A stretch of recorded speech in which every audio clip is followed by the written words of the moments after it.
Assalamualaikum warahmatullahi wabarakatuh. Apa kabarnya teman-teman? Balik lagi di kajian online. Perang dagang antara Indonesia dan juga Uni Eropa rupanya bakal makin memanas setelah pemerintah Uni Eropa secara sepihak mengumumkan boikot atau embargo total untuk komoditas kopi dan juga coklat asal Indonesia.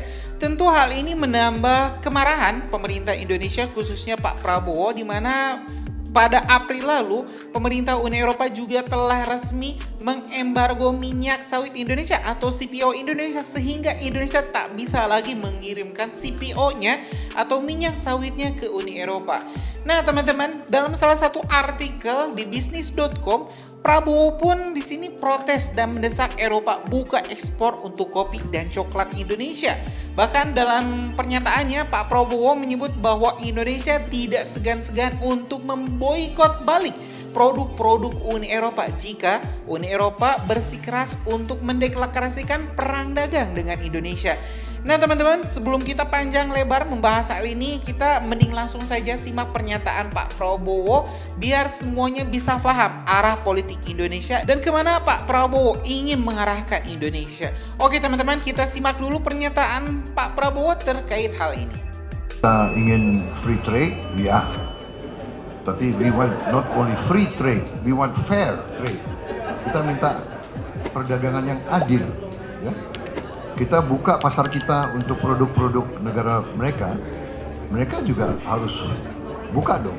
Masa mereka tidak izinkan pisang kita bisa dijual ke pasar mereka, atau teh, kopi, coklat, kelapa sawit kita. Jadi tadi saya tegas, saya bilang, Anda mau bicara free trade, yes, we want free trade, but we want fair trade. Kita minta yang adil. Dan kita mengatakan bahwa kita ya punya sikap sendiri. Saya kira itu. Dan kita tidak mau kita hanya jual barang mentah. Kita mau rakyat kita juga bisa bikin mobil, bisa bikin produk-produk industri. Ya, teman-teman, barusan kita telah menyimak penggalan pidato Pak Prabowo yang merespon pernyataan Uni Eropa terkait boikot atau embargo produk-produk unggulan Indonesia serta produk-produk unggulan Indonesia seperti kopi, teh, coklat, dan juga kelapa sawit. Di mana ini Uni Eropa memang secara sepihak menutup pasarnya untuk menerima komoditas-komoditas unggulan Indonesia, sedangkan Indonesia sendiri membuka seluas-luasnya pasar Indonesia untuk berbagai produk-produk Uni Eropa. Jadi saya sangat setuju sekali teman-teman dengan pernyataan Pak Prabowo ini, di mana Indonesia tidak mau free trade tapi inginkan fair trade. Ini berbeda jauh teman-teman. Kalau misalnya free trade ini perdagangan bebas, ya, perdagangan bebas bisa jadi menguntungkan, bisa jadi merugikan, atau misalnya ini salah satu pihak dirugikan dan yang satu pihaknya ini untung.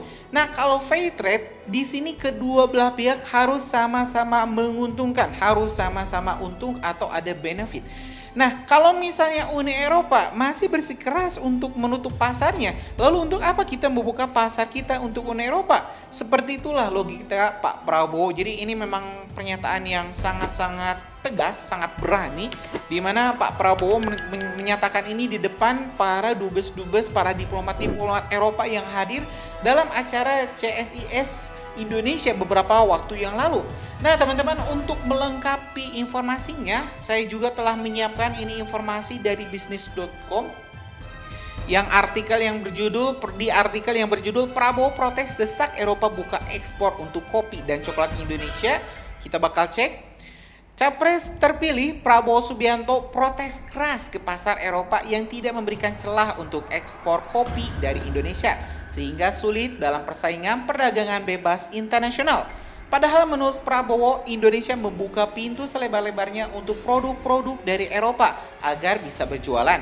Dia menjelaskan beberapa di antaranya adalah produk otomotif seperti mobil Mercedes, Volkswagen, dan pesawat Airbus. Kami ingin diperlakukan yang sama untuk kopi dan coklat seperti orang Eropa. Saya ingin ada setara, tuturnya di Jakarta pada Senin tanggal 13 November 2023 lalu. Prabowo pun berpandangan bahwa harus ada fair level of playing field dalam kerjasama atau kolaborasi perdagangan bebas internasional. Dia bercita-cita Indonesia menjadi negara industri agar bisa maju seperti negara-negara Eropa. Prinsipnya kami memang harus mempertahankan perdagangan bebas, tetapi tidak ada prinsip yang sangat penting bagi kami, yaitu kesetaraan, kata Prabowo. Dia menegaskan bahwa Indonesia juga berhak untuk memperjuangkan kesetaraan untuk bisa mengembangkan menjadi negara maju dengan cara melakukan ekspansi produk sendiri ke pasar Eropa.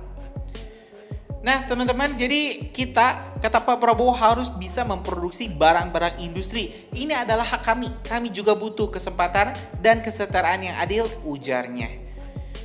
Ini sangat miris teman-teman, di mana Indonesia diketahui punya semua hal yang diperlukan sebuah negara untuk bisa menjadi negara maju. Kita punya kekayaan kelautan, kita punya migas, kita punya perkebunan yang subur, tanah yang subur, kita juga punya batu bara. Hampir semua hal yang diinginkan oleh negara-negara dunia, negara-negara Eropa dimiliki oleh Indonesia. Tapi mirisnya, hingga 70 tahun lebih Indonesia merdeka, kita masih menjadi negara berkembang dan juga masih tertinggal oleh negara-negara barat seperti Eropa, seperti Amerika Serikat, Jepang, Korea Selatan. Kalau notabene-nya mereka itu adalah negara-negara yang minim SDA, kecuali Amerika ya teman-teman. Kalau Amerika memang itu cukup luas dan juga SDA-nya sangat melimpah. Tapi kalau kita bandingkan dengan negara-negara Eropa yang kecil-kecil, mayoritas negaranya itu minim SDA. Bahkan mereka itu harus melakukan ekspansi kolonialisme untuk mencuri, mengambil harta kekayaan bangsa lain yang dibawa ke negara mereka. Seperti halnya yang dilakukan oleh bangsa barat, khususnya Belanda, Portugis, Inggris, yang menjajah Indonesia selama hampir kurang lebih 3 abad lamanya. Jadi apa yang telah dilakukan Pak Prabowo untuk memberikan shock terapi kepada pihak Uni Eropa ini sudah benar, jalannya sudah benar. Kalau misalnya Uni Eropa masih mengajak Indonesia untuk perang dagang, untuk bersaing secara tidak sehat, maka saya mendukung pemerintah Indonesia, Pak Prabowo, melalui Pak Prabowo ini untuk memboikot balik, mengembargo balik produk-produk Uni Eropa. Jangan sampai diberikan celah lagi kalau misalnya mereka datang ke sini pengen memasarkan produk-produknya, boikot saja semua. Ya, saya yakin mungkin ada juga teman-teman yang tidak sependapat dengan apa yang saya katakan. Kalau misalnya teman-teman punya ide yang lain, punya ide yang lebih bagus, silahkan tulis teman-teman di kolom komentar dan kita bakal diskusikan bersama-sama. Tapi yang jelas pendapat saya, kalau misalnya Uni Eropa ingin perang dagang, kita bakal lawan. Jangan sampai negara kita mau didikte, mau ditindas oleh Uni Eropa. Sudah cukup 3 abad lamanya kita ditindas, kita dibodoh-bodohi oleh bangsa barat. Ini adalah waktunya Indonesia memimpin bangsanya sendiri, mengolah harta kekayaannya sendiri demi rakyat Indonesia, demi kesejahteraan bangsa Indonesia. Terima kasih teman-teman, mungkin itu saja informasi kita hari ini. Nantikan terus update menarik lainnya di Kajian Online dengan subscribe dan nyalakan lonceng notifikasinya biar teman-teman bisa dapat terus update-update video-video menarik, informasi menarik lainnya dari Kajian Online. Assalamualaikum warahmatullahi wabarakatuh.